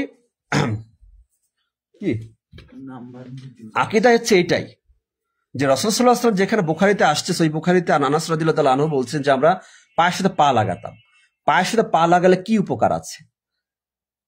শুধু মিলালাম এটা ভাবলেই হবে না, কেন মিলাই এটা বুঝতে হবে। পায়ের সাথে দেখ সময় কতটুকু আছে, পায়ের সাথে পা লাগাচ্ছি কেন? এখানে কোটিপতির পায়ে ফকির মিশাচ্ছে, কিসের অহংকার? এটা পরের কথা, এটা তো অন্য, কিন্তু মেইন কথা হচ্ছে কি, শয়তান প্রবেশ করে, বকরির বাচ্চার মতো ফাঁক দিয়ে প্রবেশ করবে, কারণ আমাদের শিরায় শিরায় আসবে, যেখানে হাদিসে এসেছে। আমাদের ওই মাঝখানে, এখন তো দুই পায়ের মাঝখানে, ওইখানে কথা আসেনি, দুই দুই হাঁটুর পাশে, দুই পায়ের মাঝখানে কথা আসছে। আমাদের দুই নিজস্ব যে দুই পায়ের মাঝখানে কথা আসেনি, পারস্পরিক পারস্পরিক যে আমরা দাঁড়িয়ে থাকি, আমরা যে এক ভাই এক ভাইয়ের সাথে মিশি, কাঁধের সাথে কাঁধ। এখন আপনারা অনেকে উদাহরণ দেয় যে কারো তো কাঁধ ছোট বড়, কোনো সমস্যা নেই, এটা আল্লাহ তাআলার সৃষ্টি, আমরা তো সবাই একরকম না। আপনি দাঁড়ালেন, যদি কাঁধের সাথে কাঁধ না মিললো, আগে তো সবাই লম্বা ছিল, নবী রাসূলের জীবন তখন সবাই লম্বা ছিল, তাদের একটা আকৃতি, কিন্তু এখনকার সময়ে অনেক দিন দিন মানুষ ছোট হয়ে যাচ্ছে, ছোট বড়, আমাদের বাংলাদেশে নানান ধরনের ভেদাভেদ, কেউ ছোট, কেউ অনেক লম্বা। তা আপনি নিয়ত করলেন দাঁড়াবেন, ফাঁক রাখবেন না, এটা নিয়ত হয়ে গেল, কাঁধের সাথে কাঁধ না মিললে তো সমস্যা নেই, কিন্তু পায়ের সাথে পা লাগালেন। এখন এটা আমরা কোথা থেকে জানলাম, এই পায়ের সাথে পা লাগানোটা? যেটা হাদিস সহিহ বুখারীতে আসছে, আবু দাউদ শরীফে হাদিসে আসছে, সেখানে মিশে মিশে দাঁড়ানোর কথা আসছে। 19-20 থাকতেই পারে, সেখানে একই কথা। আনাস রাদিয়াল্লাহু তাআলা আনহুর মতো একজন বিশিষ্ট সাহাবীর কথা। আনাস কে ছিলেন আপনারা জানতেন, যিনি বলতেছেন যখন রাসূল সাল্লাল্লাহু আলাইহি ওয়াসাল্লাম নির্দেশ দিতেন আমরা পায়ের সাথে পা, কাঁধের সাথে কাঁধ মিলিয়ে কাতারকে সোজা করতাম। কাতার রাসূল সাল্লাল্লাহু আলাইহি ওয়াসাল্লাম আমাদের তাকাতো। আমাদের সমাজে ইমামরা তালা মারে মুখে, মুয়াজ্জিন বলে কাতার সোজা করেন, মোবাইল ফোন বন্ধ করেন, বলে না আমাদের সমাজে? দেখবেন একটা রানিং হয়ে গেছে। মূর্খ, কোথায় পেলে? এটা তো ইমাম সাহেব বলবে, মুয়াজ্জিন কোথা থেকে বলবে? মুয়াজ্জিন বলবে কেন এই কথা? মুয়াজ্জিন এ কথা বলার অধিকার মুয়াজ্জিনকে কে দিয়েছে? এটা তো ইমাম সাহেবের অধিকার, ইমাম সাহেব বলবেন, তার মুখে তালা কেন? ইমাম সাহেব আমাদের দিকে তাকাবেন, কাতারের দিকে তাকিয়ে দেখবেন কাতার কোন জায়গা কম বাঁকা আছে কিনা, সামনে পিছনে আছে কিনা, কেউ ফাঁকা আছে কিনা। ওমরে ফারুক রাদিয়াল্লাহু তাআলা আনহু যায় লাঠিতে পিটাতে, ছোট ছোট একটু সোজা কর সোজা সোজা কর, তখন তারা কাতার সোজা করে তারপর সালাত আদায় করতে। আমাদের সমাজে দেখেন শুধু মোবাইল ফোন বন্ধ করো, কাতার সোজা করতে মুয়াজ্জিন বলে, আর কিছু ইমাম বলে, সবাই যে বলে না, অনেক ইমাম সাহেব বলে, অতটুকু শেষ। কিন্তু এখানে নির্দেশ ইমাম সাহেব কথা বলবেন, আল্লাহ রাসূল সাল্লাল্লাহু আলাইহি ওয়াসাল্লাম নির্দেশ দিয়েছেন তোমরা কাতার সোজা করো, পাশে কাতার সোজা করো। তিনি তাকিয়ে থাকতেন, এরপর যখন কাতার ঠিক হতেন তখন তিনি নামাজ শুরু করতে। এটা হচ্ছে সালাফি আকিদা, এটা হচ্ছে সহি আকিদা, এটাই বিশ্বাস, আমরা সেটাই গ্রহণ করেছি। এটা হচ্ছে সহি আকিদা, যেটা আপনার বোঝাচ্ছি। এই আকিদা বিশুদ্ধ করতে হবে। যে আমি অনেক মসজিদে দেখেছি, অনেক বড় বুজুর্গ ইমামতি করতেছে, আপনি যাই বলেন, বড় মুফতি সাহেব, অনেক কিছু, কিন্তু তার মুখে তালা মারা, তিনি চুপচাপ করে থাকেন। তিনি কি কোরআন হাদিস পড়েননি? তিনি জানেন না? তিনি তো মুফতি হয়েছেন, তাই হাদিস কি চোখে পড়ে না? রাসূল সাল্লাল্লাহু আলাইহি ওয়াসাল্লাম প্রত্যেকটা নামাজের পরে সালাম ফের মুসল্লিদের মুখ ফিরে তাকাতেন। আমাদের সমাজে ফজর আর আসরকে বেছে নিয়েছে, কোথায় পেয়েছে? প্রত্যেক নামাজে রাসূল সাল্লাল্লাহু আলাইহি ওয়াসাল্লাম মুসল্লিদের মুখ ফিরে থাকতেন, তাসবিহ গুনানা করতেন, দোয়া পড়তেন। কিন্তু আমাদের সমাজে ফজর আর আসর, এই যে ধারণ, এই যে বিষয়গুলো, মানে ব্যক্তিগত মতামত, মানুষ ব্যক্তির মতামত গ্রহণ করেছে, রাসূল সাল্লাল্লাহু আলাইহি ওয়াসাল্লামের সুন্নাহকে ত্যাগ করেছে। তা আপনি যদি সহি আকিদা, এই বিশ্বাস আপনাকে রাখতে হবে, আর রাসূল সাল্লাল্লাহু আলাইহি ওয়াসাল্লাম যেটা দিয়েছেন, সাহাবারা যেটা বলেছেন, ওটা গ্রহণ করতে হবে, অস্বীকার করা যাবে না। আপনি যদি নাই গ্রহণ করেন, সুন্নাহ, সবাই সব সুন্নাহ গ্রহণ করতে পারে না। অনেকে দেখেন মুখে নবীর সুন্নাহ দাঁড়িয়ে নেই, আছে না, জানা সত্ত্বেও সে রাখতে পারছে না। চেষ্টা করেন, দোয়া করে আল্লাহ তাআলার জন্য আমাদেরকে প্রকৃত সুন্নাহ আদর্শ গ্রহণ করে। অনেকে জানা সত্ত্বেও টাকনুর নিচে কাপড় পরে যায়, নামাজের সময় ভাস করে, কোথায় আছে বলেন? কোথায় আছে? কোন আয়াতে আছে? কোন হাদিসে আছে আল্লাহ রাসূল সাল্লাল্লাহু আলাইহি ওয়াসাল্লাম বলেছেন যে তোমার নামাজের সময় টাকনুর উপরে কাপড় ভাঁজ করবে আর নামাজ শেষে ছেড়ে দিবে? কোথায় আছে বলেন? কেউ আছে? এমন একটা জাল হাদিস আছে? একটা জাল হাদিসও তো নেই। কিন্তু এই যে এই ভ্রান্ত চিন্তা কোথায় আসছে? এইগুলো সম্পর্কে কি মাহফিলে কথা বলে বলেন তো? এত মাহফিলে বক্তাকে লাখ লাখ টাকা দেওয়া হয়, তারা কি সব কথা বলে? যতটুকু কিচ্ছা কাহিনী, যতটুকু আবেগী কথা, আসল কথাগুলোকে হাইড করে রাখে। তাহলে মানুষের পরিবর্তন হতো। বিড়ি সিগারেটকে মাকরু বানিয়ে দিয়েছে, জর্দাকে মাকরু বানিয়ে দিয়েছে, মানুষ খাচ্ছে। কিন্তু প্রকৃত যদি রাসূল সাল্লাল্লাহু আলাইহি ওয়াসাল্লাম যেখানে বলেছে যে সামান্য তোমার নেশা করো, ওটাই হারাম, ওটা ত্যাগ করো। কিন্তু প্রকৃত অনেক মুক্তি, নামের আগে মুক্তি হয়েছে, কিভাবে মুক্তি হলো আমি মাঝে মাঝে রাতে চিন্তা করি, এরা মুক্তি হলো কিভাবে? আমরা তো পড়াশোনা না করে যতটুকু দিন বুঝেছি, এরা এত মুক্তি হলো কিভাবে? পরিচয় দিচ্ছে, কিন্তু কিভাবে মুক্তি হলো? আয় আল্লাহ, এই মুক্তি হতে কি লাগে? বিদআত শিখতে হয়? কি হয়? আমি তো অবাক হয়েছি। সবার কথা বলছি না, সবাই ভুল বুঝবেন না, অনেকেই আছে নামের আগে মুফতি লেখা, কিন্তু সে বিদআত চালু করছে, রাসূল সুন্নাহকে আদর্শ মেনে নিচ্ছে না। আর মানুষকে যেটা বোঝাচ্ছে, মানুষ সেটা বিশ্বাস করে, কারণ মানুষের দিন শিক্ষা নেই। আপনি সালাফি মসজিদগুলো, যেটা আপনার আহলে হাদিস মসজিদ, আমার যে ভাই হিসেবে যদি কেউ ভালোবেসে থাকেন, আমি এখানে কাউকে ছোট করে বলছি, বোঝানোর জন্য বলছি, আপনারা যাবেন, আপনার শরীরে তো লেখা নেই আপনি হানাফি না সালাফি, আপনি চলে যায় নামাজ পড়বেন, জীবনে একবার হলে আপনি নামাজ পড়বেন মসজিদে, যেখানে আহলুল হাদিস মসজিদ আছে, আপনি একদিন, আল্লাহি, আল্লাহর কসম কেটে বলি, আপনি নামাজ পড়ার পরে আপনার অনুভূতি চেঞ্জ হবে, আপনি বুঝতে পারবেন এটা একটা নামাজ পড়লাম জীবনে। পড়লাম তো জীবনে অনেক নামাজ, কিন্তু একটা নামাজ পড়ে গেলাম মসজিদ থেকে, পরিপূর্ণ সুন্নাহ আদর্শ গ্রহণ করে মসজিদ, যেখানে আপনি অবাক হয়ে যাবেন, বরং আপনার মানে কোনো ভাষায় বোঝাতে পারবো না। আগেও জানতাম না, বুঝতাম না, কারণ আমরা তো সত্যি বলতে ভাই বংশগত হলো, একসময় বুঝতাম না, বিভিন্ন জায়গায় মসজিদ নামাজ পড়ি, এখন তো পড়ি, কিন্তু মসজিদ কোথায়? এখন তো আসলে যেখানে রাত সেখানে কাজ, চাকরি করি, কিন্তু অনুভব করি যে আমার সুন্নাহ আদর্শ আমি গ্রহণ করি, হয়তো পায়ের সাথে পা লাগাতে পারছি না, কিন্তু বিদআত গ্রহণ করি না, কোনো সুযোগ নেই। ইমামের সাথে হাত তুলবো, কোনো সুযোগ নেই। আমি হাত তুলে মোনাজাত করি ভাই, তাসবিহ গুলো গণনা করি, দোয়া দোষ সব পড়ে, রাসূল সাল্লাল্লাহু আলাইহি ওয়াসাল্লাম কি কি আমল করতেন, করার পরে তারপরে আমি দোয়া করে, যদি মন চাই করলাম, ওইটা নামাজ তো দোয়া, আমি হাত তুলে না শুকর আল্লাহর কাছে চাই, আল্লাহ তো হাত, কিন্তু সবার সাথে হাত তুলতে হবে, ইমাম নামালে ইমামের সাথে হাত তুলবো, ইমামের সাথে হাত নামাবো, এই আকীদা আমি গ্রহণ করিনি। এটা ভ্রান্ত আকীদা, বিদআতি আকীদা। রাসূল সাল্লাল্লাহু আলাইহি ওয়াসাল্লাম প্রকৃত সুন্নাহ আদর্শের মাঝে এটা নেই। রাসূল সাল্লাল্লাহু আলাইহি ওয়াসাল্লাম সুন্নাহ আদর্শ যেটা আছে, সেটাই যদি গ্রহণ করেন, তবে আপনি প্রকৃত আহলুল হাদিস, সালাফি আকীদা, সহি আকীদা আপনি গ্রহণ করতে পারবেন। এটা একটা বিশ্বাস। এটা আপনাদের বোঝানোর জন্য অনেক দিন চেষ্টা করে যাচ্ছি, এখন মৃত্যুর আগ পর্যন্ত চেষ্টা করে যাব, যে আপনাদের এটাই এটাই বুঝতে হবে। এটা যখন বুঝবেন, আপনি বুঝতে পারবেন যে আপনার কি করতে হবে। নামাজ শুধু পড়লে হবে না, যে আমি নামাজ পড়তেছি, নামাজ শুদ্ধভাবে পড়তে হবে। আমি ছোট ছোট ভিডিও ক্লিপ করে দেখাচ্ছি অবশ্যই, আবার আমার দুরাকাতের একটা ভিডিও আছে, ওটা পরে দেখাবো। ভাই আমি ভিডিওটা করার কোনো প্রস্তুতি নেই না, যে ভালোটা জামা পরে যাবো না, আমি হঠাৎ করে গিয়ে একটা ছেলে পেয়েছি, আমাকে চিনতো, আমরা, তুমি একটু আমাকে ফোন করে ভিডিও করে দিবে, আমার তো কোনো নাই, কোনো স্পিকার এগুলো ব্যবহার করি না, ওই জন্য কন্টেন্ট আমি ঘুরে ঘুরে, তখন দেখলাম যে তখন করলাম, এই জন্য সাউন্ড একটু সমস্যা, আপনার বুঝে নেবেন। জাস্ট দেখাচ্ছে কিভাবে রুকু দিব, কিভাবে দাঁড়াবো, খন্ড খন্ড দেখাচ্ছে, এগুলোর প্রতি মানুষের গুরুত্ব নেই। যে আমি বলি আমি তো পড়ি, হ্যাঁ আমিও বুঝি, কই বোঝেন আপনি?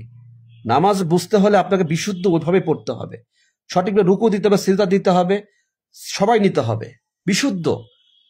নামাজ পড়বো এভাবে যে যেভাবে আল্লাহ সন্তোষ খুশি হবেন। খালি গেলাম, না বুঝে পড়লাম, খালি এটা না, আমার ভক্তি থাকা লাগবে, ভালোবাসা থাকতে হবে। যখন রুকুতে যাব আল্লাহর সামনে নত হচ্ছি, বুঝে যাব। যখন সিজদা দিচ্ছি আল্লাহর কাছে মাথা নত করছি, বুঝে দিব আমি আমার মালিকের সামনে আছি। অর্থগুলো বোঝার চেষ্টা করব। এটা হচ্ছে সালাত। শুধু নামাজ পড়লাম আল্লাহ আকবর হয়ে গেল না, জীবন পরিবর্তন হবে না ভাই। এই নামাজের জীবন পরিবর্তন হবে না। আমরা তো অনেকে মনে করছি নামাজ পড়ি, এটাই তো অনেক। বিড়ি খাই, সুদ খাই, ঘুষ খাই, হারাম খাই, যাই খাই না কেন নামাজ তো পড়ি।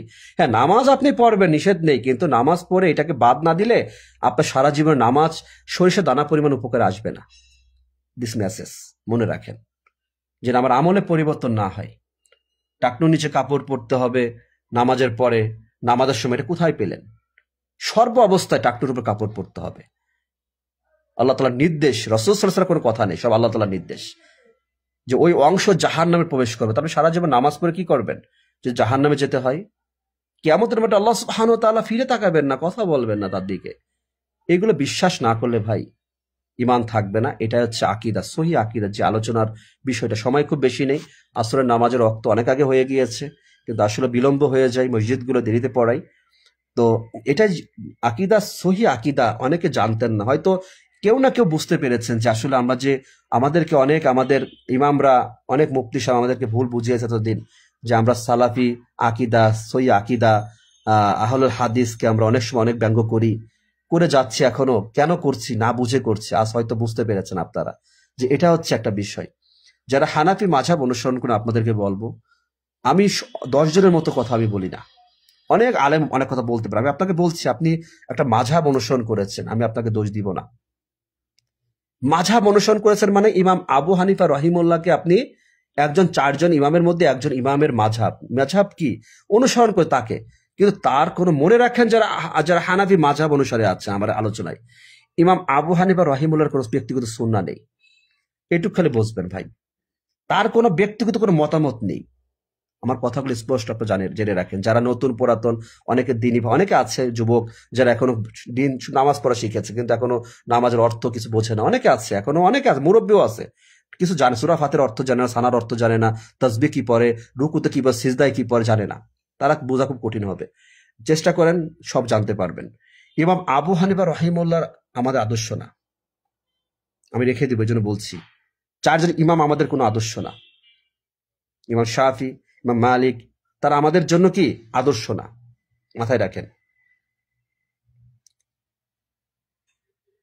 আল্লাহ রাসূল সাল্লাল্লাহু আলাইহি ওয়াসাল্লাম আমাদের একমাত্র আদর্শ।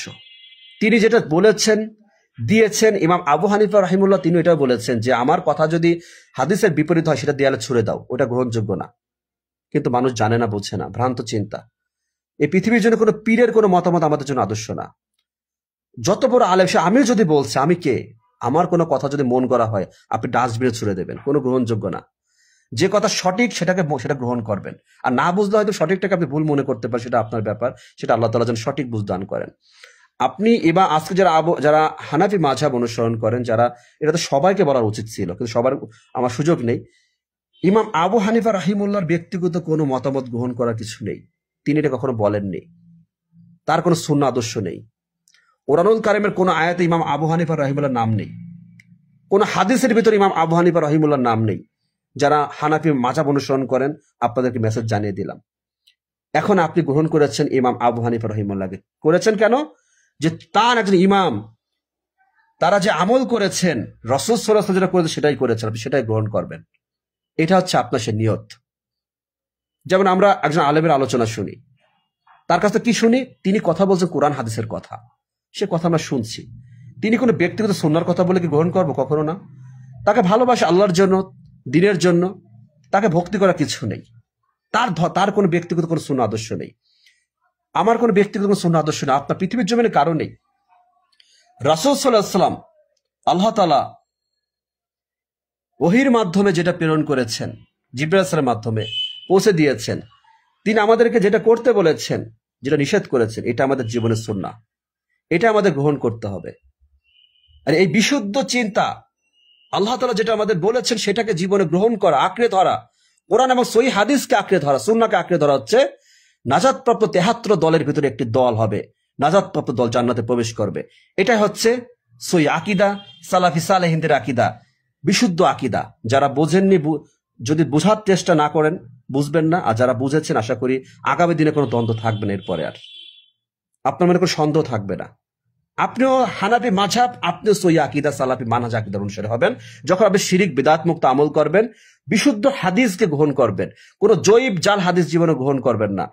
রাসূল সাল্লাল্লাহু আলাইহি ওয়াসাল্লাম যেটা বলেছেন সেটাই গ্রহণ করবেন, যেটা দিয়েছেন ওটাই গ্রহণ করবেন, যেটা নিষেধ করেছেন সেটা বর্জন করবেন। এটাই হচ্ছে সালাফি সালেহিনদের আকীদা, বিশুদ্ধ সহি আকীদা। বিশ্বাস করতে হবে আল্লাহ কোথায় আছে, আল্লাহ আরশে আজিমের সমাহিত আছেন, আল্লাহ সাত আসমানের উপর আল্লাহ আছেন এখানে।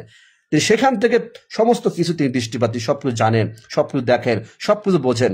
আল্লাহ তাআলা সূরা বলেছেন, আল্লাহ তাআলা অনেক আয়াতে আছে, সূরা মুলকে 13 নম্বর আয়াতে আছে, দেখবেন ওয়াসিরু কাওলাকুম আবিজাহারু বি ইন্নাহু আলিমুন বিজাতিস সুদূর। তোমরা তোমাদের কথা গোপনে বলো, চুপি চুপি বলো, প্রকাশ্যে বলো, মনে মনে বলো, আমি অন্তর্যামী। আল্লাহ তাআলা সবই জানেন, বোঝেন। আল্লাহর এখানে আসা লাগে না, প্রয়োজন হয় না, ছুটে আসার প্রয়োজন হয় না। আল্লাহর হাত আছে, পা আছে, সব আছে, কিন্তু আমাদের মতো নাই। এটা আকীদা। আল্লাহ সব আছে, আল্লাহ সবকিছু আছে, কিন্তু কেমন আছে সেটা আমরা বলতে পারবো না। তার রহমতের হাত বলি না, সবকিছু আছে, কিন্তু আমাদের মতো না। এটা হচ্ছে সহি আকীদা, বিশ্বাস করেন। কিন্তু কেউ যদি বলে আমাদের মতো, নাউজুবিল্লাহ মিন জালিক, কোনো সুযোগ নেই এ কথা বলার। যাক, সম্মানিত দিনী ভাই বোনেরা, আলোচনা যতটুকু করেছে আশা করি আপনারা বুঝতে পেরেছেন। যারা আমার হানাফি মাযহাব অনুসারে অনেক ভাইরা আছেন, অনেক সম্মানিত আলেম আছে, সবার প্রতি ভালোবাসা রেখে বলছি, বোঝানোর জন্য যতটুকু চেষ্টা করেছি আল্লাহর পক্ষ থেকে বলেছি। যারা জ্ঞানী তারা বুঝতে পারবেন, আর যারা আবেগী তারা বুঝতে পারবেন না, তাদের কাছে ঘৃণা আসবে, খারাপ আসবে। এটাই দিন, এটাই ইসলাম। এভাবে দিন চলে যাবে, এভাবে মানুষের মাঝে মানুষ সবাই সঠিক পথ চিনতে পারবে না। চেষ্টা করে যাচ্ছি মানুষকে সঠিকটা বোঝানোর জন্য, সঠিক দিন বোঝানোর জন্য। যতটুকু আমি জানি, আল্লাহ তাআলা আমাকে যতটুকু জানার, বেশি কিছু বলার কিছু, আমি যেটা বুঝি না সেটা আমি বলি না, বেশি বাড়িয়ে বলার কি চেষ্টা করে থেমে যাই। কোনো মন গড়া বানোয়ার কথা আমার জবান থেকে আমি বলতে এখন পর্যন্ত বলিনি, ভবিষ্যতে কখনো বলতে চাই না। আল্লাহ যেন আমাকে ক্ষমা করেন, আল্লাহ আমাকে হেফাজত করেন। দিনের কথা আল্লাহর কথা, দিনের বাণী কোরআনের কথা আল্লাহর কথা, এটা আল্লাহর বাণী। আল্লাহ রাসূল সাল্লাল্লাহু আলাইহি ওয়াসাল্লাম যেটা দিয়েছেন, আল্লাহরই কথা তিনি প্রচার করেছেন, আমাদের সেটাই করে যেতে হবে। অবশ্যই এটাই বলবো, সকল ভাইদের বলছি দিন শিক্ষা অর্জন করেন। শুধু তো দাড়ি রেখে দিবেন, লম্বা একটা টুপি পরবেন, একটা জুব্বা পরবেন না। নিজেকে আমলে পরিবর্তন করেন। যখন দিন বুঝবেন, আমার এই কথাগুলোকে আপনি বুঝতে পারবেন। মনে রাখবেন, এটা তো লাইভে থাকবে, যদি আমি নাও থাকি পৃথিবীর জমিনে, তখন অনুভব করবেন যে প্রত্যেকটা কথাই সত্য ছিল, চিরন্তন সত্য, বাস্তব কথা, কোনো ভেজাল নেই। কিন্তু আপনি যখন দিন বুঝবেন না, তখন সন্দেহ চলে আসবে। বাম পথকে ডাইন পথ মনে হবে, ভালো পথ মনে হবে, ডাইন পথকে ভুল পথ মনে হবে। এটাই বাস্তব। এই জন্য দিন শিক্ষা অর্জন করেন। নিজ থেকে শুধু আলোচনা শুনবেন না, নিজ থেকে দিন শিক্ষা অর্জন করেন। অনেকে আছে শুধু আলোচনা করে, শায়েখদের আলেমদের আলোচনা শোনেন, শুধু শোনার মাঝে থাকেন না। আপনি নিজ থেকে পড়াশোনা করেন, জানতে পারবেন ইনশাআল্লাহ। আল্লাহ সুবহানাহু ওয়া তাআলা যেন আমাদের সঠিক বোঝার তৌফিক দান করেন। যে কথাগুলো বলেছি, আল্লাহ তাআলা যেন আমাদেরকে, নিজেকে, আমাকে, সবাইকে, সকলকে বিশ্বাস করার, সঠিক ভুলটা ইবলিসের পক্ষ থেকে হতে পারে, আল্লাহর পক্ষে সঠিকটা বলে ভুলটা ডাস্টবিনে ছুড়ে দিবেন, আর সঠিকটা জীবনে গ্রহণ করবেন। পরিপূর্ণ ইসলামের পথে চলেন, সহি আকীদা, বিশুদ্ধ আকীদা মেনে চলেন, গ্রহণ করেন জীবনে, তবে জীবন সফল হবে। আল্লাহ তাআলা যেন আমাদের সেই তৌফিক দান করে। সুবহানাকা আল্লাহুম্মা রাব্বানা বিহামদিকা আশহাদু আল্লা ইলাহা ইল্লা আনতা আস্তাগফিরুকা ওয়া আতুবু ইলাইক। আসসালামু আলাইকুম ওয়া রাহমাতুল্লাহি ওয়া বারাকাতুহু।